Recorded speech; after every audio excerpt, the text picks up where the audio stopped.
Assalamualaikum dan selamat pagi kepada pensyarah IT kita iaitu Dr. Surendran. Tak lupa juga kepada rakan-rakan sekuliah pada hari ini. Ahli kumpulan kami terdiri daripada Nur Fatini binti Osman dan juga Nur Fariha binti Mat Razwan. Pada hari ini, kami akan membincangkan mengenai tajuk gaya pembelajaran secara interaktif pada peringkat tinggi. Bagi pengetahuan rakan-rakan sekuliah, software yang kami gunakan pada hari ini adalah Camtasia. Sebelum saya pergi dengan lebih lanjut mengenai tajuk ini, perlulah kita mengetahui definisi apakah itu pembelajaran secara interaktif. Sebagai pendahuluannya, pembelajaran interaktif adalah satu cara atau teknik pembelajaran yang digunakan oleh guru untuk menjadikan gaya pembelajaran yang dicipta menjadi lebih menarik. Teknik pembelajaran ini mestilah bertujuan untuk mencapai matlamat pembelajaran di dalam kelas. Ia juga boleh mewujudkan interaksi antara para guru dan juga pelajar. Apakah tujuan pembelajaran interaktif dilaksanakan di dalam kelas? Antara tujuannya, menurut Ahmad Sabari 2005, beliau mengatakan bahawa pembelajaran secara interaktif dapat membangkitkan motivasi dan minat pelajar. Di samping itu, ia juga dapat merangsang keinginan pelajar untuk belajar dengan lebih lanjut. Ia juga dapat mendidik pelajar dalam teknik belajar secara sendiri dan cara memperoleh pengetahuan melalui usaha peribadi. Ia juga dapat menanamkan dan mengembangkan nilai-nilai dan sikap pelajar dalam kehidupan seharian. Selepas ini kita akan bincangkan dengan lebih lanjut apakah yang dimaksudkan oleh Ahmad Sabari 2005 ini. Antara teknik-teknik dan pembelajaran secara interaktif yang kami perolehi, bagi pengetahuan rakan sekuliah, terdapat banyak teknik-teknik yang terdapat dan boleh dijalankan dalam proses pengajaran dan pembelajaran di dalam kelas. Di sini kami sertakan beberapa contoh teknik-teknik pembelajaran interaktif yang boleh dilakukan di dalam kelas. Antara teknik-teknik tersebut adalah Students Teams Achievement Divisions atau lebih dikenali sebagai STAD. Selain itu, guru juga boleh melakukan pembelajaran secara juzur, debat, role playing, fasilitator dan juga pembelajaran atas talian atau dikenali sebagai online learning. Kita akan pergi satu persatu teknik-teknik tersebut dan bagaimanakah caranya untuk melakukan pembelajaran secara interaktif. Yang pertama adalah Students Teams Achievement Division atau lebih dikenali sebagai STAD. STAD merupakan strategi pembelajaran di mana pelajar akan diberikan kumpulan dengan tahap kerja yang berbeza untuk mereka berkongsi dan bersama-sama berusaha mencapai matlamat pembelajaran yang diberi. Contohnya, guru akan memberikan satu masalah kepada pelajar ataupun guru akan memberi topik kepada pelajar dan pelajar akan bekerjasama dengan ahli kumpulan untuk mencapai ataupun mencari apakah yang dimaksudkan ataupun apakah yang berkaitan dengan topik berkenaan. Strategi ini direka oleh Robert Slavin dan rakan-rakannya di Johns Hopkins University. Antara langkah-langkah START adalah, sebagai contoh, pelajar diberikan kumpulan. Di sini guru boleh melihat jumlah pelajar di dalam kelas. Sekiranya jumlah pelajar ramai, guru boleh membahagikan kumpulan kepada 4 orang. Ini bergantung kepada bilangan pelajar. Ahli-ahli kumpulan haruslah dicampur tanpa mengira tahap pembelajaran mereka, jantina, agama dan juga lain-lain. Seterusnya, guru akan memberikan tugasan kepada setiap kumpulan. Sebelum itu, guru akan memberikan penerangan mengenai topik yang perlu dipelajari pada hari tersebut. Oleh itu, setiap pelajar dalam kumpulan akan saling membantu apabila ada pelajar yang masih tidak memahami apa yang telah diajar oleh guru. Bagi menambahkan minat lagi ataupun menambahkan tumpuan pelajar di dalam kelas, guru akan memberi kuis kepada setiap kumpulan untuk mendapatkan respon pelajar. Maka untuk setiap kumpulan akan diberikan. Seterusnya adalah pembelajaran secara jizah. Pembelajaran secara jizah merupakan satu pembelajaran kooperatif seperti yang dikatakan oleh Eliot Erickson. Pembelajaran ini dapat meningkatkan rasa tanggungjawab pelajar terhadap pemahaman pembelajarannya sendiri dan juga orang lain. Di samping itu, proses kognitif turut berlaku dalam pembelajaran ini.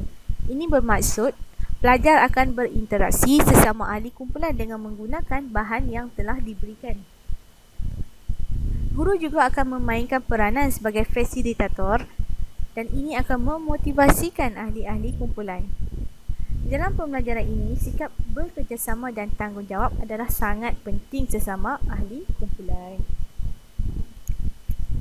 Antara langkah-langkah dalam pembelajaran ini, yang pertama, pelajar akan dibahagikan kumpulan sama ada 4 ataupun 6 orang dalam setiap kumpulan. Setiap pelajar dalam kumpulan akan diberikan bahan dan topik yang berbeza untuk melakukan tugasan. Setiap kumpulan akan bertanggungjawab di mana setiap ahli akan berbincang mengenai topik yang diberikan oleh guru.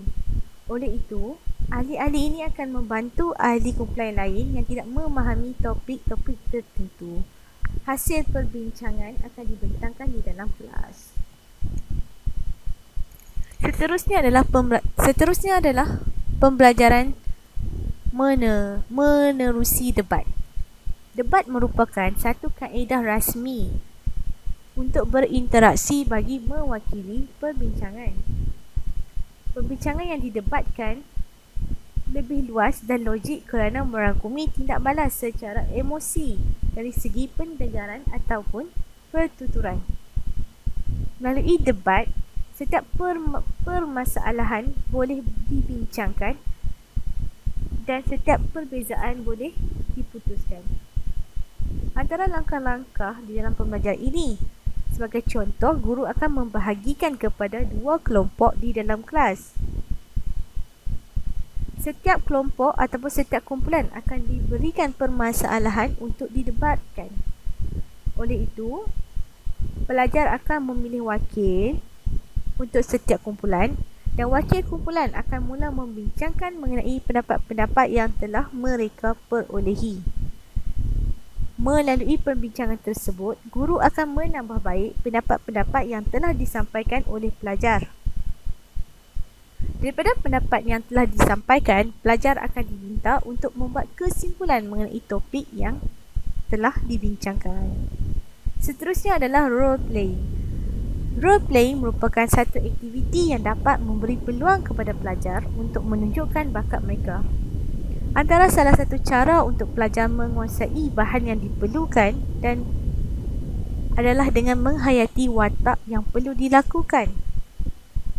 Di sini pelajar dilihat akan memberi kerjasama dan juga saling bantu-membantu. Selain itu, pelajar juga akan mengambil tahu maklumat yang diperlukan untuk melakukan tugasan ini.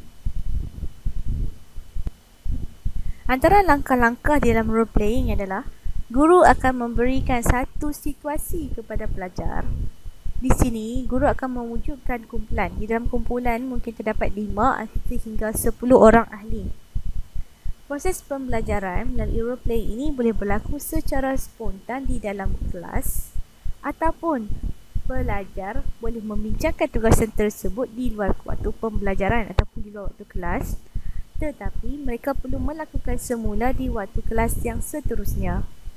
Pelajar kemudiannya akan melakukan watak yang telah diagihkan. Setiap kumpulan akan menyampaikan hasil aktiviti kumpulan masing-masing. Di sini guru akan memberikan kesimpulan. Sebagai contoh di dalam subjek Bahasa Melayu, guru Bahasa Melayu boleh melakukan aktiviti role playing bagi menolong pelajar untuk mengingat watak-watak di dalam komsas atau kesusastraan Melayu. Apabila pelajar sendiri menghayati watak tersebut, secara tidak langsung mereka akan lebih mengingati jalan cerita ataupun watak di dalam komsas tersebut. Seterusnya adalah fasilitator. Fasilitator boleh dibahagikan kepada dua, di mana guru boleh menjadi fasilitator ataupun pelajar sebagai fasilitator. Guru merupakan orang yang penting untuk membantu pelajar bagi memahami apa yang dipelajari. Guru mestilah dapat menarik minat pelajar untuk terus mempelajari dan berdaya maju dalam mencari buah fikiran mengenai sesuatu topik. Oleh itu, guru perlu membantu dan juga membimbing pelajar.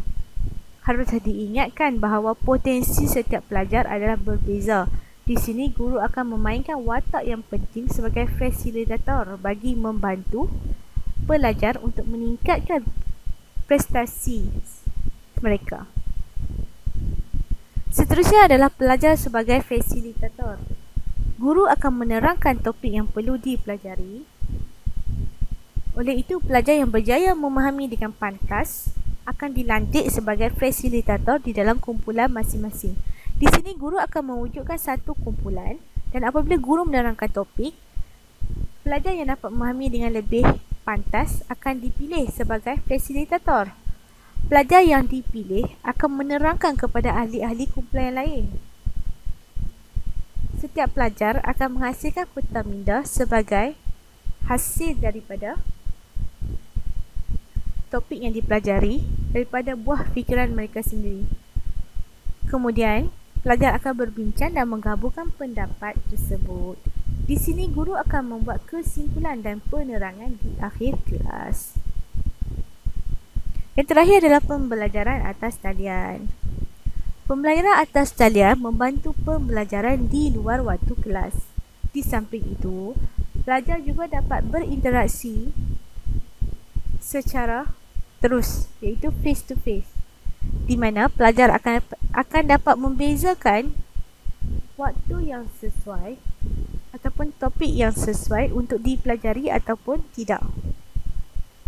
Pelajar juga akan dapat belajar secara sendiri dengan mencari maklumat sendiri. Di samping itu, pelajar dapat berdikari atau memperoleh ilmu yang diajari oleh guru. Sebagai contohnya adalah e-learning dan MOOCs. E-learning merupakan alat bantuan mengajar yang menggunakan media elektronik, internet atau komputer bagi membolehkan ilmu disampaikan terus kepada pelajar. MOOCs juga merupakan salah satu contoh pembelajaran secara online.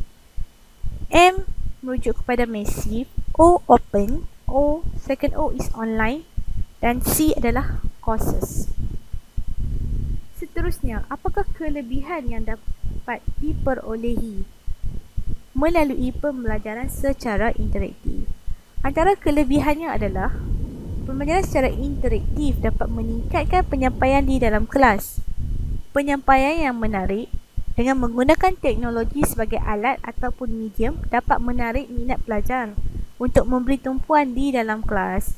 Sebagai contoh, penggunaan movie ataupun PowerPoint sebagai medium pengajaran. Di samping itu, pelajar akan lebih memberi tumpuan di dalam kelas. Sebagai contoh, di awal pengajaran, guru akan memberitahu atau menerangkan kepada pelajar bahawa pelajar akan diberi kuis di akhir pengajaran.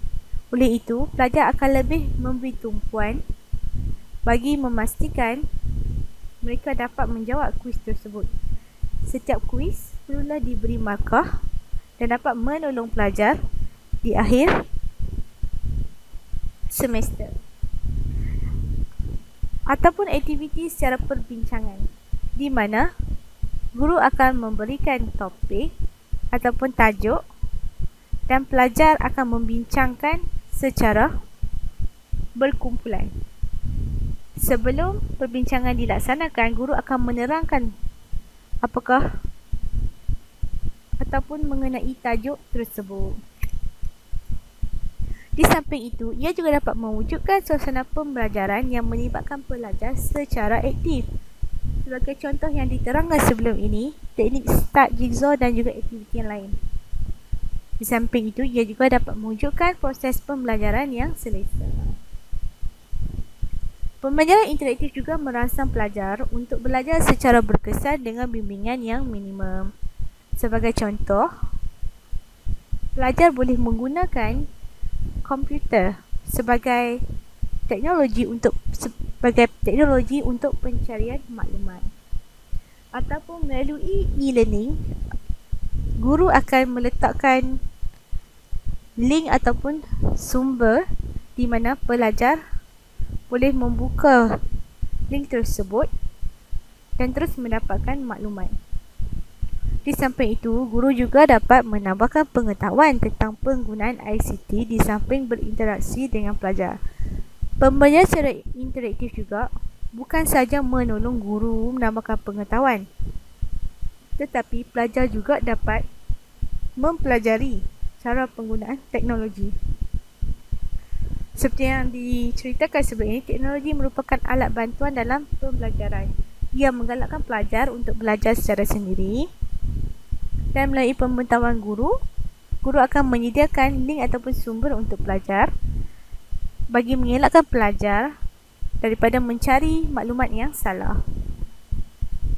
Antara contoh-contoh pembelajaran interaktif adalah Flip Classroom ataupun lebih dikenali sebagai pengajaran dan pembelajaran kelas secara terbalik. Proses PNP itu pengajaran dan pembelajaran yang dilaksanakan adalah secara terbalik. Di samping itu, sesi PNP ini juga akan melibatkan semua pelajar. Sesi PNP menjadi pembelajaran secara dua hala di antara guru dan pelajar, pelajar dan guru. Di samping itu, Flip Classroom juga boleh dijalankan di dalam kelas yang mempunyai ramai ataupun pelajar yang kurang. Di sini kita boleh melihat contoh perbezaan antara tradisional ataupun Flip Classroom. Secara tradisionalnya ataupun secara tradisinya, sebelum ini guru hanya akan memberikan pengajaran dan pelajar hanya mendengar apa yang dicakapkan ataupun dikatakan oleh guru. Dan di akhir PNP, guru akan memberi kerja rumah ataupun homework sebagai salah satu aktiviti untuk pelajar. Tetapi ini bertentangan dengan konsep Flip Classroom, di mana guru akan memberikan permasalahan terlebih dahulu. Kemudian guru akan membahagikan pelajar kepada beberapa kumpulan. Pelajar-pelajar dalam kumpulan akan membincangkan masalah ataupun topik yang diberikan oleh guru. Dan sekiranya pelajar tidak memahami, maka guru akan menjadi fasilitator bagi membantu pelajar untuk memahami apa yang telah dibincangkan. Seterusnya adalah pembelajaran secara demonstrasi. Demonstrasi boleh dilakukan di dalam kelas yang mempunyai ramai pelajar. Seperti contoh di dalam dewan kuliah, di mana pelajar dapat melihat penyampaian guru secara jelas dengan bantuan alat teknologi.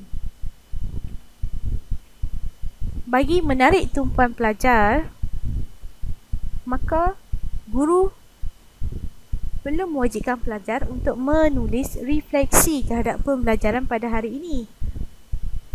Di samping itu, dalam kelas yang ramai, mungkin agak susah untuk menarik perhatian. Selain daripada refleksi kepada pelajar yang diberikan, pop quiz juga boleh diberikan kepada pelajar selepas sesi pengajaran dan pembelajaran. Gambar raya 2 menunjukkan gambar dewan kuliah yang melibatkan kelas yang mempunyai ramai pelajar. Di akhir perbincangan ini, kita dapat memutuskan bahawa penggunaan kaedah secara interaktif dapat meningkatkan tumpuan pelajar di dalam kelas. Kaedah yang digunakan juga perlulah sesuai dengan suasana dan pembelajaran di dalam kelas. Di samping itu, pembelajaran secara interaktif juga menggalakkan pelajar untuk melibatkan diri di dalam aktiviti di dalam kelas. Sekian, terima kasih.